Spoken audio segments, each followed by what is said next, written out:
오늘 볼 세계경제 신호는 연준 동결 장기화 신호의 원화 약세와 한국 수입 물가 압력이 다시 커지고 있다입니다. 제목만 보면 해외 뉴스처럼 보이지만 한국 경제에는 환율, 원가, 자금 흐름 같은 통로를 통해 들어옵니다. 이 채널은 사건을 크게 외치는 곳이 아니라 그 사건이 한국에 도착하는 길을 추적하는 곳입니다. 그래서 오늘도 먼저 질문을 바꿔보겠습니다. 이 뉴스가 맞다 틀리다 보다 한국의 어느 가격표를 먼저 움직이고 어느 업종의 비용을 먼저 건드리고 어떤 가계 지출에 시차를 두고 반영될지를 보겠습니다. 첫 번째 통로는 원달러 환율, 수입 물가, 외국인 자금 흐름입니다. 세계 경제 뉴스가 한국에 영향을 줄 때는 대부분 바로 체감되지 않습니다. 먼저 환율이나 원자재 가격 같은 시장 가격이 움직이고 그 다음 기업의 결제 조건과 재고 비용이 바뀌고 마지막으로 소비자가 보는 고지서와 가격표에 반영됩니다. 이 순서를 놓치면 뉴스는 멀리 있는 이야기처럼 보입니다. 하지만 순서를 잡으면 오늘의 해외 뉴스가 다음 달 한국 물가와 기업 실적에 어떤 식으로 도착할지 훨씬 선명해집니다. 이번 이슈의 핵심 영향은 수입 원가가 올라 생활물가 압력이 커질 수 있습니다. 그리고 달러 부채가 있는 기업은 이자 부담이 커질 수 있습니다. 입니다. 여기서 중요한 건 모든 사람이 같은 속도로 영향을 받지 않는다는 점입니다. 수입 비중이 큰 기업, 변동비가 큰 가계, 외화 결제가 많은 업종은 먼저 반응합니다. 반대로 내수 비중이 높거나 가격 전가력이 있는 곳은 조금 늦게 움직일 수 있습니다.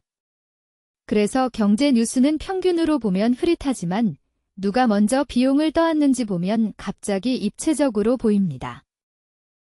기업 입장에서는 수출 기업은 매출 환산 효과와 원가 부담이 동시에 생깁니다. 그래서 매출만 볼 것이 아니라 원가, 환율, 재고, 결제 통화를 함께 봐야 합니다. 예를 들어 수출 기업은 원화 약세가 매출 환산에는 도움이 될 수 있지만 원재료나 장비를 달러로 사야 한다면 비용도 동시에 올라갑니다. 겉으로는 좋은 뉴스처럼 보여도 마진이 줄면 실제 이익은 다르게 움직일 수 있습니다. 이 지점이 한국 기업 분석에서 늘 중요한 부분입니다. 개인 대응은 단순하지만 꾸준해야 합니다. 개인은 환율이 반영되는 해외 결제와 에너지 지출을 점검합니다. 특히 환율이나 에너지 가격이 반영되는 지출은 한두 달 뒤 체감될 수 있습니다. 해외 결제, 여행 비용, 유류비, 전기와 가스요금처럼 외부 가격에 연결된 항목은 바로 오르지 않아도 다음 결제 주기에 반영될 수 있습니다. 그래서 이번 달 가격만 보는 것이 아니라 다음 고지서, 다음 카드값, 다음 장보기 비용까지 같이 보는 습관이 필요합니다. 기업 대응은 더 구체적이어야 합니다. 기업은 달러 결제 시점과 환해지 비율을 다시 봅니다. 원가가 흔들릴 때는 판매 가격을 바로 올리는 것보다 결제 시점, 재고 기간, 납품 조건, 환해지 비율을 같이 점검하는 편이 안전합니다. 특히 중소기업은 대기업보다 가격 전가력이 약하기 때문에 같은 충격을 받아도 버틸 수 있는 시간이 짧을 수 있습니다. 결국 대응의 핵심은 예측을 맞추는 것이 아니라 흔들렸을 때 버틸 여유를 미리 만드는 것입니다. 정책 대응은 균형의 문제입니다. 정책은 물가 기대와 외환 유동성 신호를 함께 관리해야 합니다. 물가를 잡으려다 경기 부담이 커질 수 있고 경기를 받치려다 환율이나 물가 신호가 다시 흔들릴 수 있습니다. 그래서 정책은 하나의 버튼이 아니라 여러 손잡이를 동시에 조정하는 일에 가깝습니다. 금리, 재정, 외환시장 안정, 취약계층 지원이 따로 움직이는 것처럼 보여도 실제로는 같은 압력에 대응하는 서로 다른 도구입니다. 오늘의 체크 지표는 원달러 환율과 미국 10년물 금리입니다. 이 지표가 같은 방향으로 움직이면 한국 영향은 더 빨라질 수 있습니다. 반대로 신호가 엇갈리면 시장은 한동안 방향보다 변동성으로 반응할 가능성이 큽니다. 여기서 중요한 것은 숫자 하나에 모든 결론을 걸지 않는 것입니다. 환율, 금리, 원자재, 주식시장, 기업 실적 전망이 같은 방향을 가리키기 시작할 때 비로소 경제 흐름은 강한 신호가 됩니다.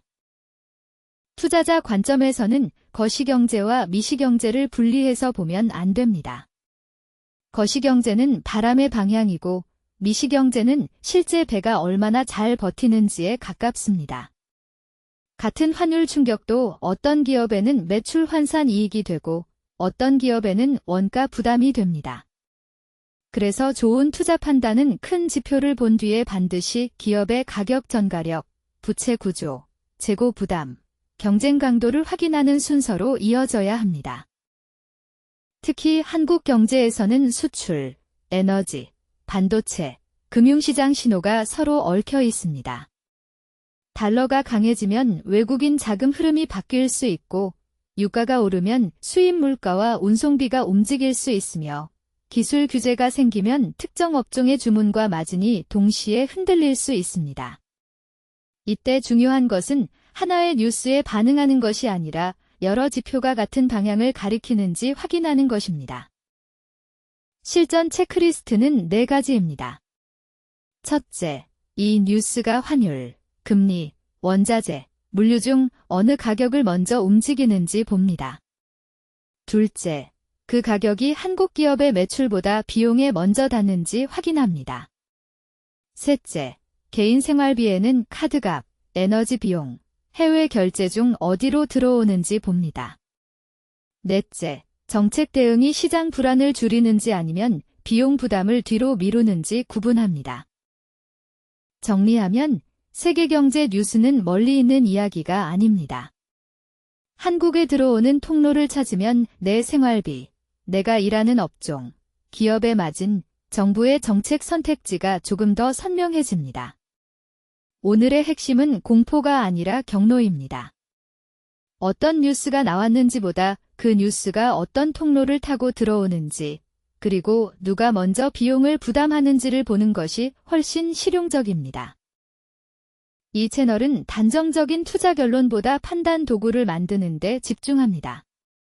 스틱맨 마스코트는 복잡한 세계 경제 신호를 대신 따라가면서 한국으로 들어오는 길과 우리가 확인해야 할 지표를 정리해 줄 겁니다. 다음 영상에서도 세계 경제 신호가 한국에는 어떤 경로로 들어오는지, 그리고 개인과 기업과 정책이 무엇을 준비해야 하는지 차분하게 보겠습니다.